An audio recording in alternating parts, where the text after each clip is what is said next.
Hello, എടോ താനല്ലേടോ പറഞ്ഞ വീട് കാണിക്കാൻ ആളെ ഇവിടെ വന്നപ്പോൾ ഒരു പൂച്ചക്കുഞ്ഞു പോലും ഇല്ല. അയ്യോ, ആളെത്തിയില്ലായിരുന്നോ? ആളെ ഏർപ്പാടാക്കിയതായിരുന്നല്ലോ സാർ. ഒറ്റ മിനിറ്റ്, അപ്പം തിരിച്ചു വിളിക്കാവേ. പെട്ടെന്ന് ആയിക്കോട്ടെ സാറേ. വന്നിട്ട് കുറെ നേരമായോ? ഇച്ചിരി താമസിച്ചു പോയി. ഈ വീടും പരിസരമൊക്കെ ഒന്ന് വൃത്തിയാക്കാൻ പറഞ്ഞാൽ. അയ്യോ, അതിന് രണ്ടുപേർ ഏർപ്പാടാക്കിയതാ. 2 ദിവസം കഴിഞ്ഞാ വന്നോളും. സാറേ, നാട്ടിൽ ആദ്യമായിട്ടാ? ആ അതെ. താൻ താമര. ഇവിടെ അടുത്താണോ വീട്? ആ, ഈ പറമ്പിനപ്പുറത്ത്. ഇത് മൊത്തം 2.5 ഏക്കറാണല്ലേ? ഈ വീടിന്റെ താക്കോല് കയ്യിലുണ്ടല്ലോ, ഒന്ന് അകത്തേറി കാണണമായിരുന്നു. വൃത്തിയാക്കിയിട്ടേക്കാണോ? ആ, ഇതിനു മുമ്പ് ഇവിടെ താമസിക്കുന്ന സാറാകൊക്കെ നല്ല വൃത്തിയായിട്ടിട്ടുണ്ടായിരുന്നേ. വേണമെങ്കിൽ നാളൊന്ന് അടിച്ചുടച്ചിടാം. ഇതിനു മുമ്പ് താമസിച്ച ആളെ എത്ര നാളുണ്ടായിരുന്നു ഇവിടെ? ഓ, കഷ്ടിച്ച് 1 മാസം. പിന്നെ പുള്ളി എന്തൊക്കെയോ കണ്ടെന്നോ കേട്ടെന്നോ എന്നൊക്കെ പറഞ്ഞു പോയി. നാട്ടുകാർ പറഞ്ഞ് സാറും കുറെയൊക്കെ കേട്ട് കാണുമല്ലോ അല്ലേ? ആ, കുറച്ചൊക്കെ ഞാനും അറിഞ്ഞു. അവിടെ ഒരു മാവ് കൂടിയുണ്ട്. താമരയ്ക്ക് ഈ ഭൂതത്തിലും പ്രേതത്തിലൊക്കെ വിശ്വാസമുണ്ടോ?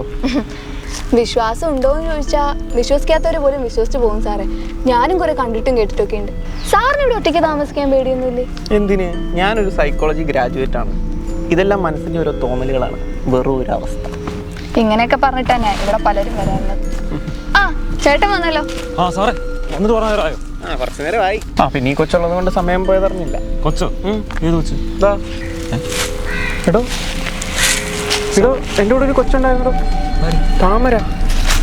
താമരയോ? ആ, ഞങ്ങൾ ഇത്ര നേരം സംസാരിച്ചോണ്ടിരിക്കുകയായിരുന്നു. സാറ് താമരയോട് സംസാരിച്ചു.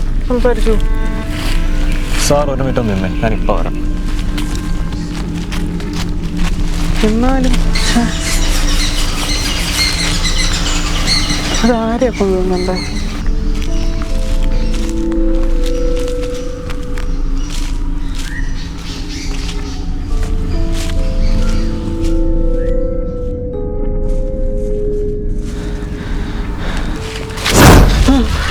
സാർ ഇവളെയാണോ കണ്ടത്?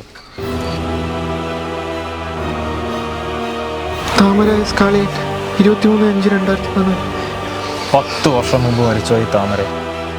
എടോ, ഇത് തന്നെ ഏർപ്പാടിന്റെ 10ാം ചരമവാർഷികം.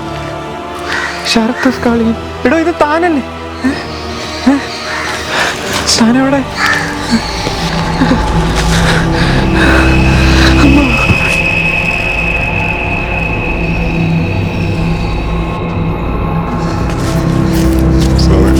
സാറേ, വന്നിട്ട് കുറേ നേരമായോ?